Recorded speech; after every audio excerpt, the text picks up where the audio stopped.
बिस्मिल्लाहिर्रहमानिर्रहीम। अस्सलामु अलैकुम वरहमतुल्लाहि वबरकातुहू। Welcome to baby names diary. नाम है हदीर। हदीर नाम के इंग्लिश में स्पेलिंग है HADEER। हदीर। हदीर नाम की जिन्स लड़का है।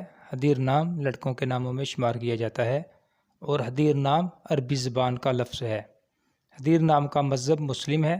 हदीर नाम मुसलमान लड़कों का नाम रखा जाता है और हदीर नाम का उर्दू में मतलब है खूबसूरत और हसीन। हदीर नाम का इंग्लिश में मतलब है ब्यूटीफुल।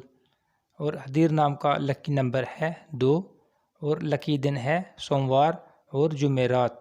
हदीर नाम का लकी रंग है पीला, सफ़ेद, हल्का सब्ज़। और हदीर नाम का लकी पत्थर है सब्ज़ पत्थर। और हदीर नाम की लकी धातें हैं कांसी।